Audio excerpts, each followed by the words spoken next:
Football খেলা ও খেলোয়াড়দের সম্পর্কে আসিফ আকবর উস্কানিমূলক ও কুচিরুচিপূর্ণ বক্তব্যের প্রতিবাদে বক্তব্য প্রত্যাহার ও ক্ষমা চাওয়ার প্রতিবাদে দাবিতে প্রতিবাদী মনোমিছিল আয়োজন করেছে ফুটবল সংশ্লিষ্ট সকল মহল।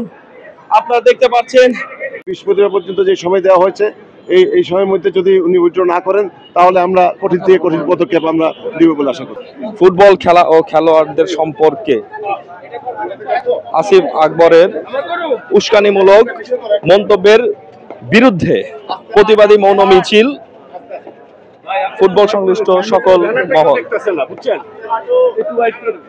বিসিবির পরিচালক আসিফ আকবরের যে খেলোয়াড়দের বিরুদ্ধে যে কটূক্তিকর মন্তব্য করেছিলেন তারই ধারাবাহিকতায় প্রতিবাদী মৌন মিছিল ফুটবল সংশ্লিষ্ট সকল মহল থেকে। আপনারা দেখতে পাচ্ছেন প্রতিবাদে মৌন মিছিল রহমতগঞ্জ মুসলিম ফ্রেন্ডস সোসাইটি, এছাড়া Bangladesh football supporters forum, Mohammedan sporting club সহ বাংলাদেশের যে সকল খেলোয়াড় অনুরাগীরা রয়েছেন ফুটবলের সাথে যারা জড়িত তারা কিন্তু সবাই কিন্তু আজকে এই মৌন মিছিল প্রতিবাদে অংশগ্রহণ করেছে। আপনারা দেখতে পাচ্ছেন এখানে সাবেক তারকা ফুটবলার সহ বর্তমানে যে সকল খেলোয়াড় রয়েছে ফুটবল খেলোয়াড় তারা কিন্তু সবাই কিন্তু আজকের এই প্রতিবাদী মৌন মিছিলে কিন্তু অংশগ্রহণ করেছে।